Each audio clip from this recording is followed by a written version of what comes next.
रानी रही प्रतिष्ठानपुर के रहे वाला राजा जेकर नाम बतावल गई सूरसेन नामक राजा माथे सेहरा बांध करके चलो बियाह हो गई रानी घरवा में आ गई। रानी के लिए धीरे धीरे 1 साल ना 2 साल ना धीरे धीरे 4 साल का दिन बीत गई। गांव टोला जवार के लोग ताना मारत हुआ राजा के देखे लोग तो हंसे। बतौला गुरु जी की इशारा काफी है इशारा से काम हो जाए। कई ढोल का इशारा लोग करे इशारा से प्यार होला तो इशारे से वार होला। इशारे से लोग दिल जान हार जाला तो इशारे में दिल जान दोनों निकला जाला। इशारे से मार भी हो जाले। ए बाबू गांव क्षेत्र जवार का पर्चा के लोग राजा के देखो हंस मजाक उड़ावो। 4 साल हो गए राजा लगा था हाथ गोड़ में खा चला वो हाथ गोड़ चलावा बाबू। 4 साल हो गए आज ये राजा बाप ना बन पौली ना रानी माई बन पौली। एक दिनवा राजा रानी से कहत हो बड़ी मन में कष्ट हो हम एक गले के अंदाज हो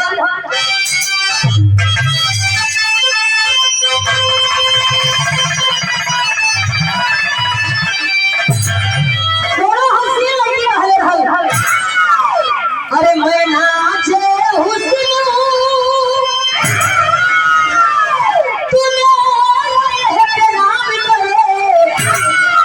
मैं नाचे हुस्न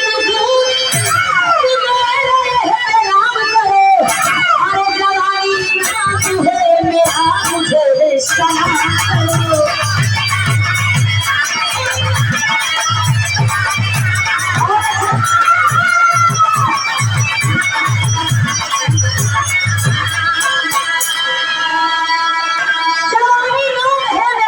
सलाम करो।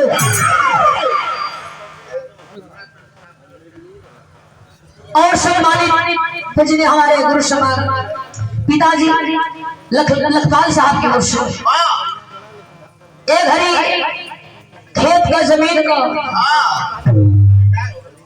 वो सही है लेकिन पहले जंजीर गिरे तो खेत का जमीन का नापी होके।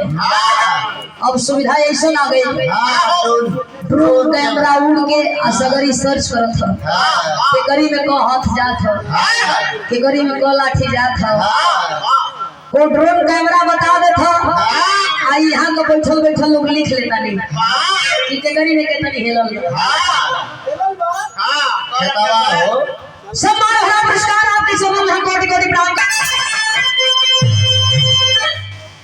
शादी जीवन से और झांकती भरी जगानी है। शादी जीवन से झांकती भरी जगानी है। वही लगी जाए ये रात याद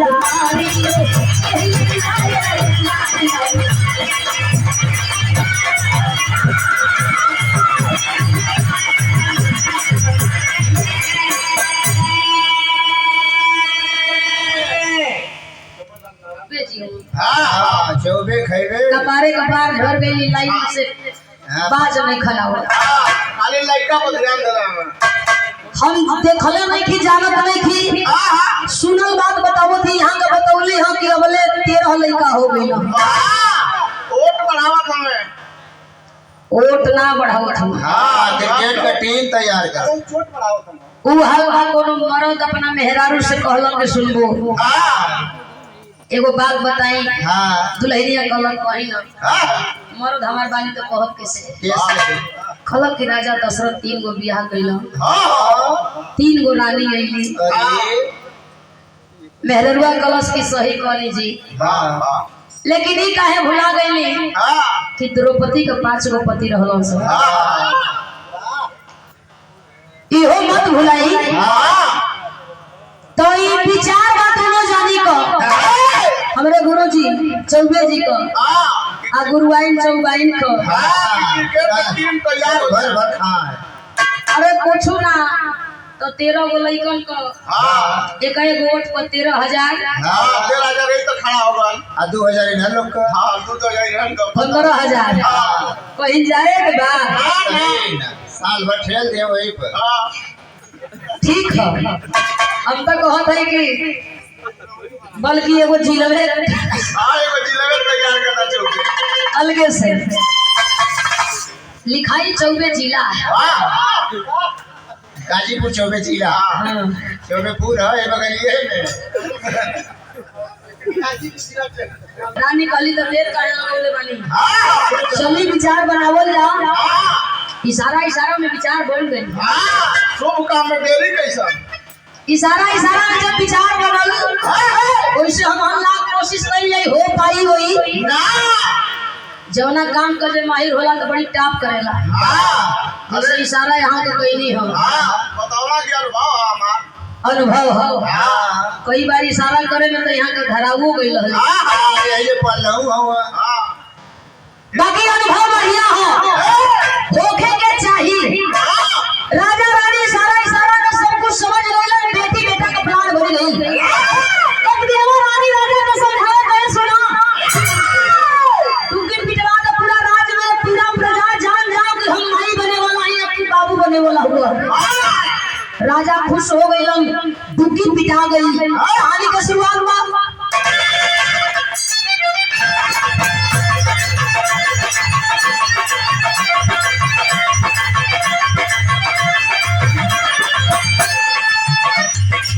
हुआ समागम सावन,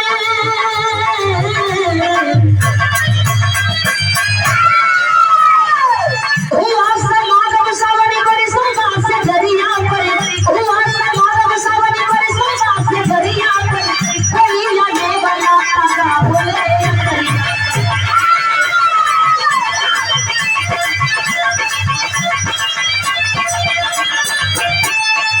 सोहरी का गाने लगे राजा जी भव जवाबे। सुधर संतानी का सर्वनाश बजावे बजावे।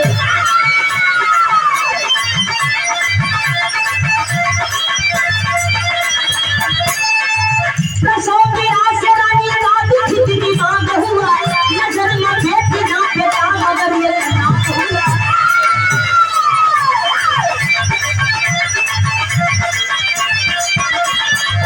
विचित्र नाग भगवानों की तरह खोल रहा। सड़क सड़क पे भरिया बन में कुछ बोल रहा।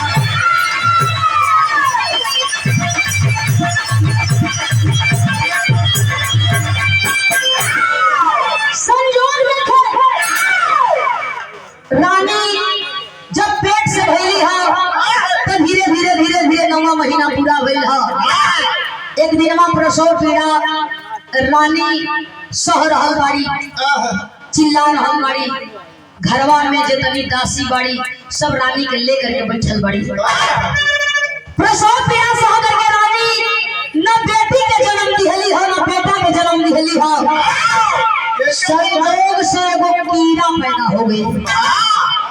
अब हाल ही में सोशल मीडिया पर एगो वीडियो कीड़ा वाला वायरल भइल रहल। आप देखले हो खब मार के लोग लाइक कइला देखलो कि नाग पैदा भइल बा। ओ रानी की कोख से एगो नाग पैदा हो गई। राजा और नाग ने सोचला कि मारी बुआ नहीं रहल नाग जरूर, लेकिन मालिक के करामात देखे इंसान खानी बोलत रहल। राजा रानी मन के पाथर कैलन, नाग के पालन पोषण करे लगलन। छोड़ा मारल जाई पाप लगी हर नाग, लेकिन इंसान खानी बोलत बा। ओहू मई घर का चिराग ह, मालिक का दिहल प्रसाद ह। एके स्वीकार कर लेहल जाए। घरी जी तो घरी जियावल जाई, अपने से मर जाई, एहू को काम क्रिया कर दिहल जाई। लेकिन वह नाग धीरे धीरे सयार होने लगल। जैसे जैसे रात दिन बीते वैसे नाग सयार होत बा। कहला का मतलब कि उ नगवा जवान हो गई, 19-20 वर्ष का हो गई। लोग बतावे लग कि जब 19 का उम्र होला तो जवानी के उम्र होला। वही घड़ी जवानी चढ़ेले। समझदार लोग कहेला कि जब जवानी आवेले तो बता देले कि हम आ गई बानी। कैसे भैया ई बतावत होनी हो अनुभवी आदमी। 2 बेर चोकरल चिराग खेलन। जवानी बतावे लगी हम आई है नगवा सयान भइल तो डायरेक्ट अपने बाबू के बतावल चाहत बाकी अब हम सयान हो गई है हम हो के मेहरारू चाहिए हमार बियाह करा के घरवा में दुल्हन लिया दो सिंहासन पर राजा बैठल बा नाग अपने बाबू से कहत बियाह के पहली गीत लगल ह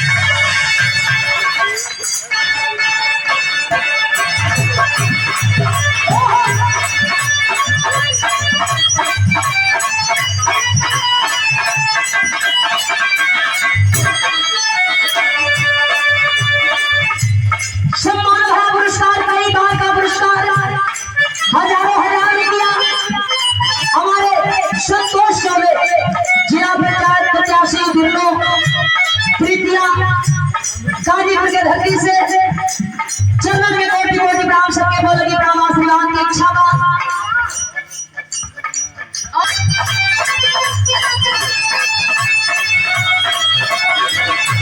राजा से लागी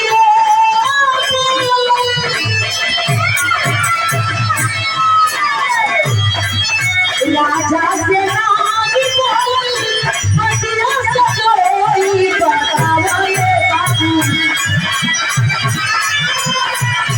हटिया सजोई बतावा ये बाबू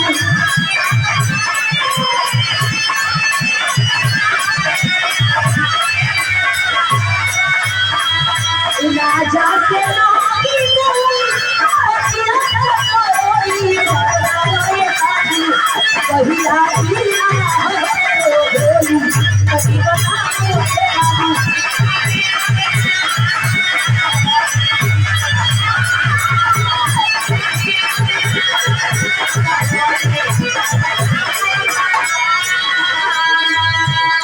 और गलती भइला मिलल बाई सब चेहरा कहिया बधाई हमारा सिरवा कोई चेहरा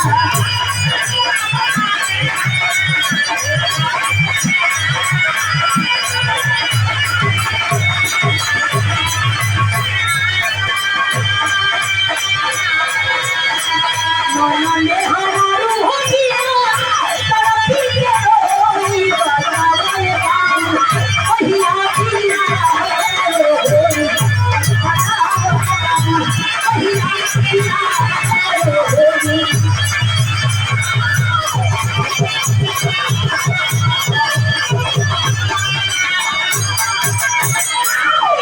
और सम्मानित पुरस्कार हमारे कन्हैया लाल यादव जी की ओर से चरणों में बोला की सबके दुनिया का माई बाबू बेटी बेटा के सकरी दुख परेशानी समझे लो जाने लो आ तू कौन बाबू होगी ना देख पाओ तड़क तो हर बेटा सयान हो गई बियाह करा दो घरवा में दुल्हन लिया दो राजा साहब सोच में पड़ल हो के करे दुआरे जाई कैसे कही कि हमार बेटा सयान हो गई क्या अपने बेटी का हाथ दे के कर बेटी हमारे नाम बेटा का मेहरारू बनी सोच रहा हो विचार कर रहा हो पंडित जी और नाऊ जी के संदेशा दे करके बुला ले दोनों जान ले जजमान हो हाथ जोड़ के खड़ा भइल राजा के जैसा आदेश होखे राजा साहब सोचत विचारत हो सिंहासन पर तेरी का भाव हटा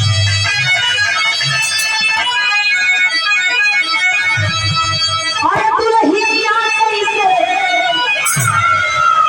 ए बाबू की रात बनी अरे दुल्हनिया कैसे की रात बनी तुम्हारी राजा का नाऊ पंडित लड़की खोजे अरे नाऊ पंडित लड़की खोजे पा करके राजा के आदेश फिर लिए एक भूप विजय सिंह जो रहता पूरब के देश किया उनकी रही भगवती जब सुनी सारा संदेश हो के मेरे राजपति हो चाहे होगा लाख कलेश पंडित जी नाऊ जजमान वन जजमानिका के तहत राजा के आदेश का पालन करे बदे चल दिहलो लड़की खोजे पूरब देश का रहे वाला भूप विजय सिंह का एक बेटी रहल जौने बेटी का नाम बतावल गई भोगवती जा करके हाथ दुनो जानी जोड़ के खड़ा भेला राजा से कहे लगलो अगर बेटी का बियाह कइल चाहत रहो तो एगो रिश्ता बा सयान होलन बेटा बेटी चिंता होला माई बाबू के भूप विजय सिंह कहलो बढ़िया रिश्ता होई बेटी के आज नकल बियाह करही के बात कहले पंडित जी सारी बात के बतौले रहा सूरसेन नामक राजा रहे वाला प्रतिष्ठानपुर का जेकर बेटा नाग हो ओही की साथे तोहरे बेटी का बियाह करावल चाहत बनी जा राजा साहब एकदम गुस्सा में लाल हो गइल गुस्सिया गइल डांट रहल वन सुना जैसे गाय के अपन सींग भारी ना लगेले वैसे ही हमार बेटी हमके भारी बियाह करो तनी सा रुक के करो बाकी कीड़ा बिच्छी से बियाह ना करो एगो बेटी का सगरी राज वही का पंडित जी चल लड़कियां घरवा में से आई सारी बात के जब सुनल बड़ी दुखी भइल अपने बाबू के समझावत दिया कि बाबू हो इतना दिन हो गई घर मिलल तो बर ना बर मिलल तो घर ना तो का जानी हमारी किस्मत में ये किरवे लिखाई होखे ई रिश्ता हमके मंजूर बा पंडित जी के वापस बुलावल गई एगो पाती लिख करके दिहल गई ले करके पंडित जी चलल हो सूरसेन नामक राजा जी के पंडित जी पाती दे देलन खोल के पाती राजा साहब दरबार में बचवावत होन प्रजा बैठल होन सबके बीच में पाती बचाए लगल लिखल बा राजा साहब आपके बेटवा नाग का रिश्ता हमके मंजूर हम भोगवती भूप विजय सिंह का बेटी दिया कल चाहत पड़ी राजा साहब एकदम खुशी में उछल कूद कर रहल होन टुक्की पिटवा है पूरा राज में बेटा का बारात जाई फला तारीख के समय आ जाई सब सज धज के चली बेटा का बियाह होई माथे मौर बनाई दुल्ही नहीं होई बियाहवा का दिन तय बा बियाहवा जहिया बा सब आई दुगरवा पर झुक के सब भोजन करत ह राजा साहब बरात साज के लेकर के चले हो ई दुल्हा बनल ह लगवा दुल्हा बन करके अपन तिलक चंदन लगौले ह मेहरारू अपन जवन कार्य होला बियाह का ताग पाग अपन ले जाए के पहिरावत हई सड़क के तू का पहिरावे ओकरे खाली अगवा ले जाए के लोगों के अर्पित करे गले में जे पहिरावे तो सड़क के पोंछ धले कपड़ा से ओके मतलब ना ओके मौर मुकुट से मतलब ना खाली नहा धो के भेज के चूल चमकौले ह अपन एकदम चमचम चमचम करत ह गाड़ी में बैठ गई मुड़ी हिलावत चले के इशारा करत है चले के बाबूजी कहला जरूर चले के जरूर चल पर पहले गौवा से निकलल चाहत बा 56 किस्म का बाजा राजा की बेटा के नबी आवा डीजे खाली थोड़ी बजी 56 किस्म का बाजा बजे लगल सब नाचत गावत ह कैसे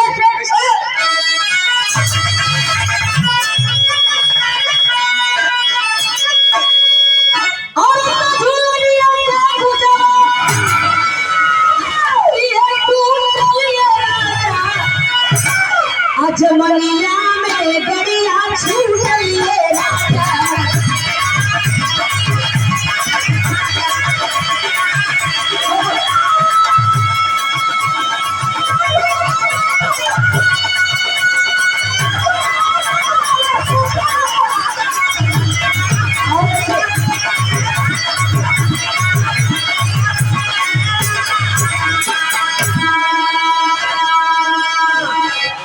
बरतिया साज के राजा साहब लेके चलल हो केहू हाली हाली खात बा केहू कपड़ा पहिरत बा केहू सेंट मारत बा अच्छा वही दिनवा मनैया रोज दिनवा कैसहू बिता लेलो परेश करा लिया लेकिन वही दिन जहिया जाए के रहेला कई चक्कर घरवा में जो हम मलकिनिया के हुरवसी हम तो के ना बुझा था कि उनके बाराती जाए के ह कपड़ा में की धोले परेश नहीं की गईले मेहरारू कही कि सुनो जाए के बाद तो रोहन से जाना तो इज्जत पानी बिगाड़ दे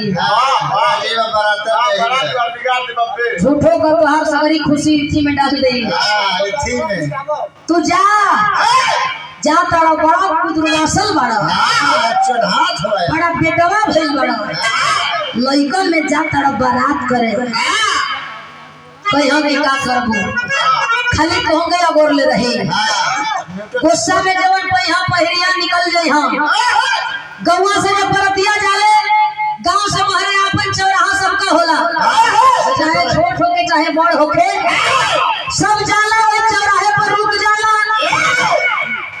जितनी जगरी जेब में पैसा होला सब वो हिसाब से अपन बाजार करेला जगरे पहले 10 रुपया रही निकड़िया अपन के मलत कहियो कि ले 2 पुड़िया सुरती मिली चल ही बारात काटो ना पत्ता वाली सही तो कटुइए सही जगरे पहले 70 रुपया कहियो कि चल ले कटरीने ले ले यही को बारात आज बीती जगरे लगे तनी मोट रकम हो तो कही कि ललका ले हल्का ले रंग ले कम ले हाई कुल तो चलते रोज चलत है जगह लगे 35 रुपया रही जुगाड़ लगा करे आधा मिला ले तू सब जाई गाड़ी में बैठ जाई कुछ दूल्हा भी बड़ा रंगीन किस्म का होगा बम्बईया गटी कभी जागो ऑयल हम मित्र संगतिया तेरे नाम वाला उतनी पुरान हो गई वो मुर्गा कटिंग आ गई यही जब कटवाई के कोचर बनवा लेते वो सब वो बगलिया में बैठल यहाँ से दुल्हवा सब यहाँ से चली तो यो बम्बईये है ये कहीं चली ना चलेगा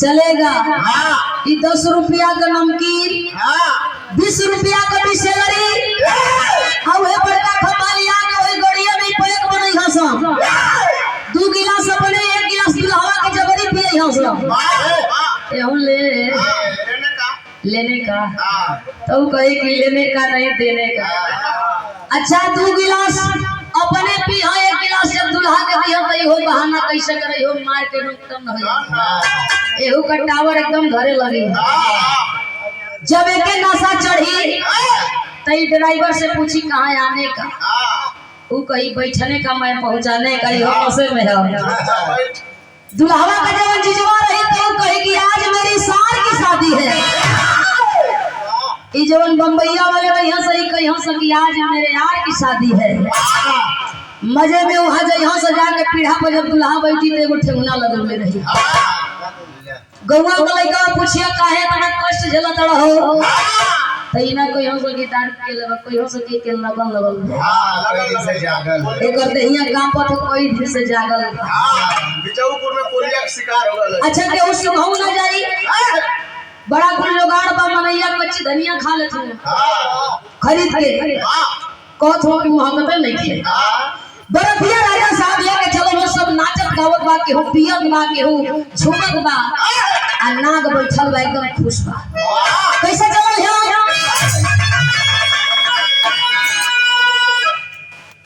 अरे पप्पा चली नजरिया में ओही अपन लीला का दुल्हे राजा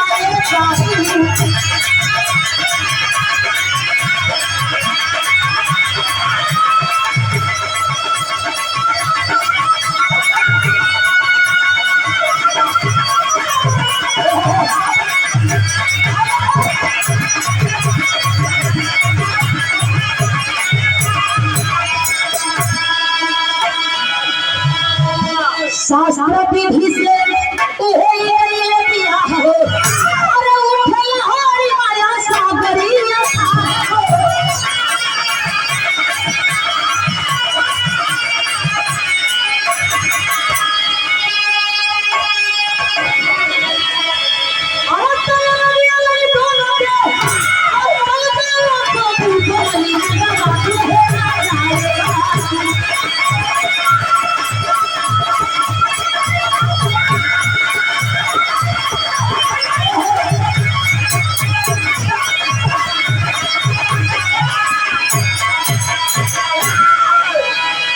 बियाहवा संपन्न हो गए शास्त्र विधि से तो नाग को अब भोगवती नाम के लड़की का बियाह हो गया ये अपन सिनूर पहिरवला हो दुल्हन तो बन गईली। रात कैसो बीतल, भोर का बेला विदाई बारात का होखे लगल, सब अपने अपने घरे द्वारे जाए लगल। ई रूल बा, नियम बा, प्रथा बा, सबके घरे ऐसा होत होई। दुल्हन रात का बेला में पति का इंतजार करत बा। सुहाग रात का बेला बेड पर दुल्हन बैठल बे, सोच रहल बा, सपना सजा रहल बा, तरह तरह का भावना मन में उत्पन्न हो रहल बा। हमार पति जी हम घूंघट उठे हम कुछ मुंह दिखाई दी हम, बाकी लजने वो दुल्हन में लगे ना गई। धीरे धीरे घड़ी 12 बजे जोहत जोहत दुल्हनिया सुत गई। सोचत बा कि लेन देन में लगत है हमार बाबूजी कमी कैलन, लागत है कि हमार पति हमसे रिसियाइल बनल, खुश नहीं खन, यही से तना अइलन।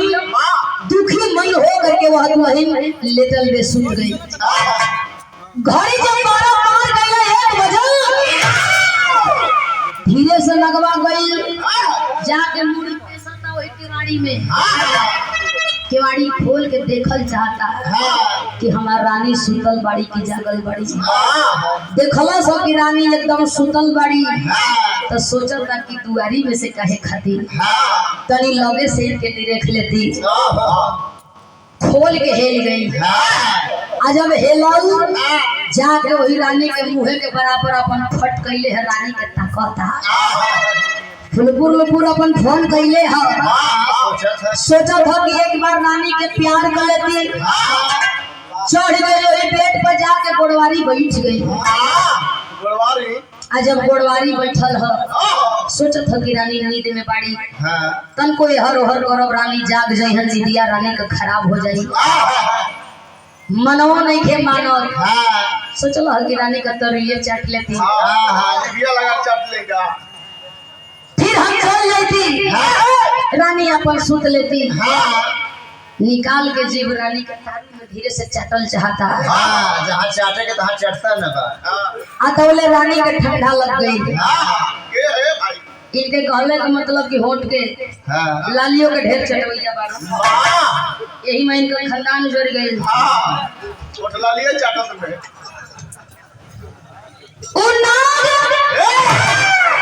जेही रानी से प्यार कर चाहत बा, रानी के तनी ठंडा लगल, पाला लागल, गोड़ खिंचली हुआ के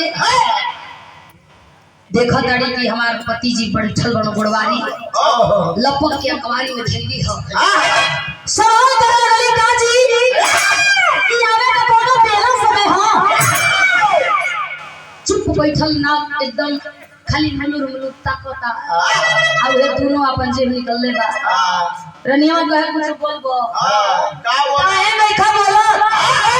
नाग कहे रानी का बोलियो, प्यार करे का मन करो था, बाकी कैसे करे? अंधा लाचार है लेकिन पावत नहीं। तुहार सुंदर शरीर ये रानी कहा तू कहा हम रनिया कहे कहो बियाह मेला बना से चला, हम कैसा सोचत हुआ हो? घूंघट उठावे का चाहेला, कुछ मुंह दिखाई देवे के चाहेला, कोनो रस्म पूरा ना कैला एकदम पन दे और मुड़ी टाइट कैला। चला रे रानी का चाहिए हो? कहो तरफिए रात के पूरा राज का मालकिन बना गई। रनिया कहे कि राज का मालकिन हम ही बनी आज न कल, कुछ लौरी दे नगवा कहे क्या लेबो। दुल्हनिया कहे मुंह दिखाई में हमें कुछ सवाल का जवाब चाहिए।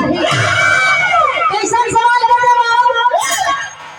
नाग बैठल चेतना पूछे के बाद पूछो, सगरी तोहरे सवाल का जवाब दे। रनिया अपने नागपति से पूछ रहल बिया पहपट का भाव में।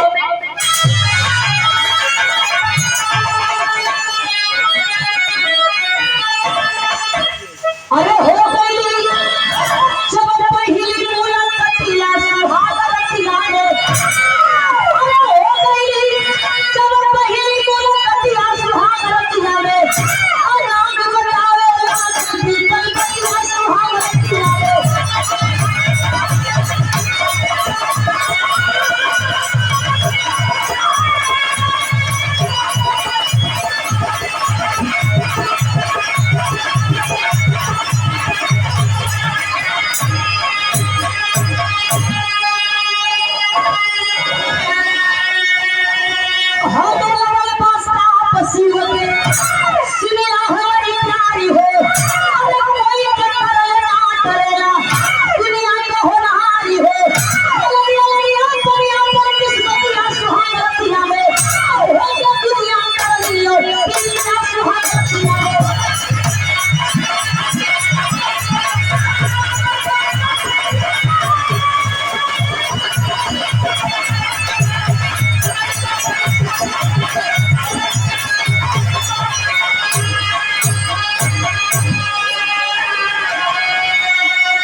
तो वरदान उधार रहल, समय समय से सब मांगल।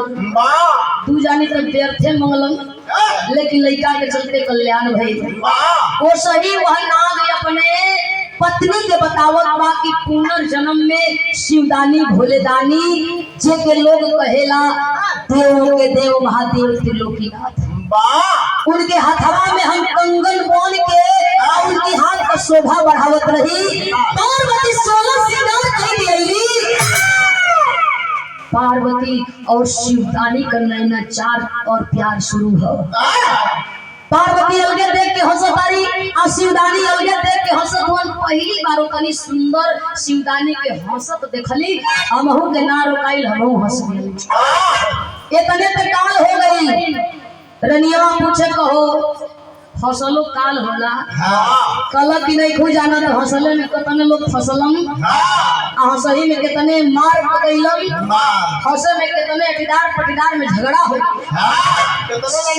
पता ना लगल हंसल ही भाई कोई नाम बतावे लगल।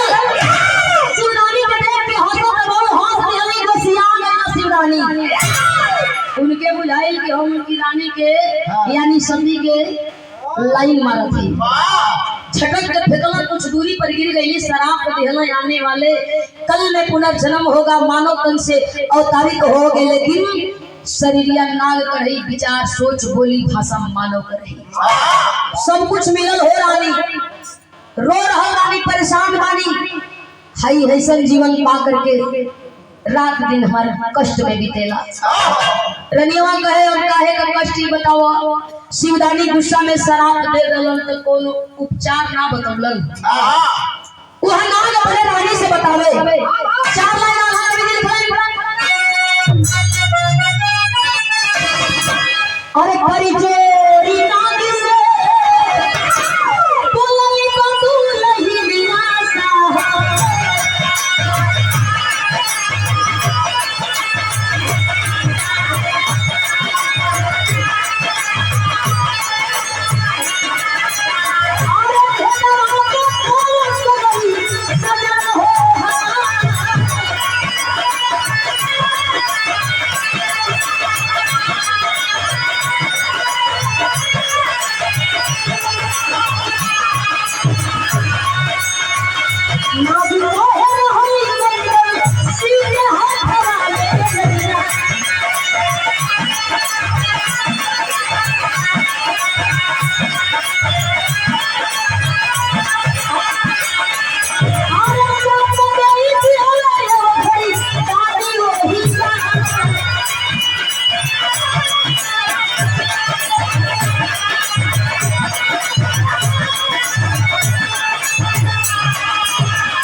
पैरवा पर गिर गई, हम रोवे लगली, कहली कि तो ठीक ना कइला। हालांकि श्राप वापस तो न होला, लेकिन हम एकर उपचार बतावत है। नाग रूप में कोनो राजकुमारी बियाह कलई, आधा कष्ट तुहार तब्बे दूर हो जाई, और थोड़ा बहुत जवन कष्ट रह जाई उ दुल्ही तुहार पत्नी तुहार मेहरारू ले जा करके दक्षिणी भारत में शिव प्रसिद्ध गौतमी नदी के धार में नहवा दई, पाप से मुक्त हो जाइबा, शरीरिया मानव को हो जाइबा। जब दुल्ही ने अगली बात सुन लो नागपति के लेकर के चलल में दक्षिणी भारत में सिद्ध प्रसिद्ध गौतमी नदी के धार में ढाबावल चाहत बा। सोच रहा बा कि जब तक पति मानव न हो जाए हम, जब तक हमारा नागपति एक सुंदर राजकुमार ना हो जाए हम, सुहाग रात के बारे में सोचल भी पाप हो। वो दुल्ही घोर तबेला अपने पति के लेके चलल दक्षिणी भारत के सिद्ध प्रसिद्ध गौतमी नदी के धार में लेकर के दुल्हन अपने पति के हेल गई। दुनिया में कहल जाला कि पति पत्नी एक दूसरे के पूरक हो। पति कोनो तकलीफ में कोनो कष्ट में हम तो पत्नी के समझे के चाहिए, और पत्नी तकलीफ में बा पति के समझे के चाहिए। अगर ये दोनों जानी एक दूसरे के समझ लेहलन तो तीसरा के जरूरत ना हो। लेकर के दुल्हन गई अपने नागपति के वही पानी में नहवावत पे 4 बज रहल बा, लोग खड़ा हो देख रहल बा। यहाँ के आखिरी भाव है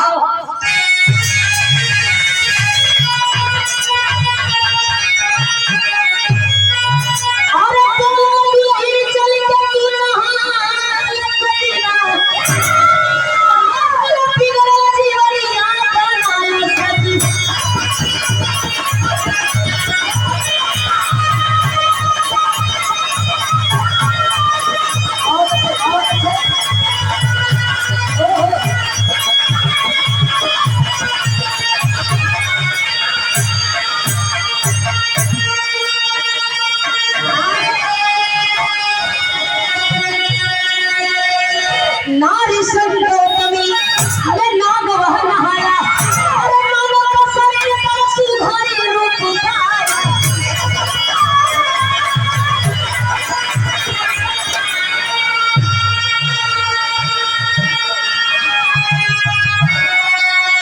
हंस के पर कराया बाल सजना, और फिर जीवनिया बनाल सजना।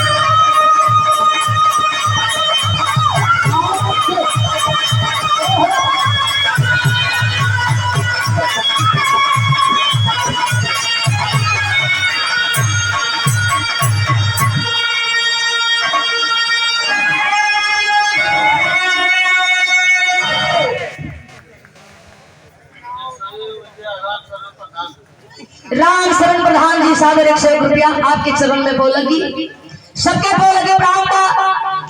जैसे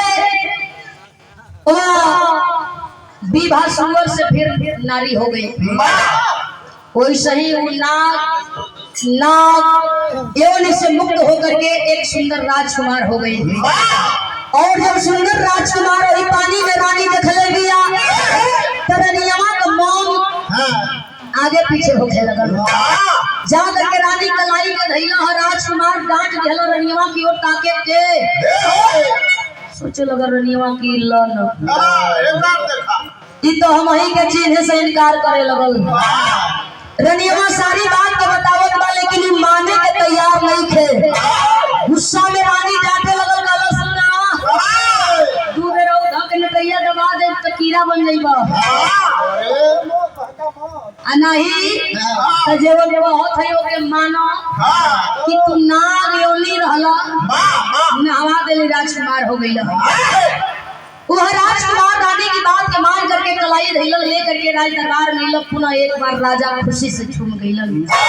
राज दरबार में टुकी पिटवा देलन कि हमारा बेटा श्राप मुक्त हो गई, एक सुंदर राजकुमार हो गई। सिंहासन पर बैठा के राजा अपने जीते जी बेटा के राजा बनलन, राज तिलक दिलन। यहाँ के लोग देख करके चमत्कार हैरान हुए। वही गौतमी नदी के तट पर एक सुंदर मंदिर नाग मंदिर बनवावल गई, और नाग मंदिर बनवा करके लोग पूजा पाठ करे लगलन। केहू धूप अगरबत्ती जरावत बा, केहू फोटो बेच के, केहू नरियर बेच के, केहू हवन करा के अपन रोजी रोजगार चलावत बा। भाव बदले ना जग में कोई पीढ़ी के बिहार हो, अरे गौतमी के तट पर बनल नाग यो सिखार हो।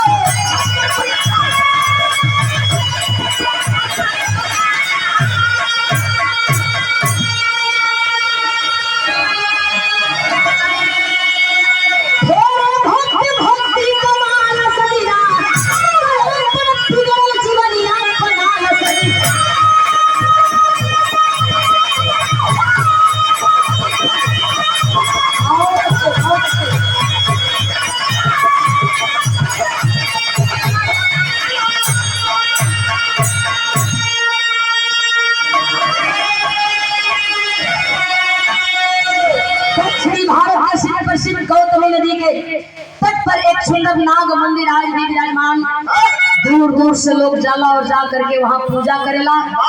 गौतमी नदी में नहा करके लोग पाप से मुक्त होके का लोग याचना करेला। सबके मुक्ति मिलेला, जे जाला वहाँ से मुक्त होकर के आवेला। ए बाबू कबो कबो लड़की का संजोग जब गड़बड़ा जाला तो न बर मिलेला न पीपर, बरगद मिल जाला। लड़किया रही कहीं करम फूट गई, बाबू समझैया कहीं जाए रहे बाछी। बेटी ऐसा चीज है जौना खूटा पर बाबू मई बांध दिल, आजीवन अपन जीवन बिता लेली, शिकायत न करी हम। बेटी डोली में जाली लेकिन अर्थी बेटी के ससुरा से उठेला शमशान घाट जाला। उहे बेटी है। कोनो कोनो लड़की रोई कही बाबू हो सऊदिया वाला रहल लेकिन ये घड़ी खाली ये घूम घूम बर्फ बेचत है। खाली घूम घूम तरकुल दुआ खाई तो कहाँ जाए दे, बर्दाश्त कर। बेटी बर्दाश्त करे, पूरा जीवन बिता ले। बिहार में आखिरी भाव हो, गुरु बिहारी गुरु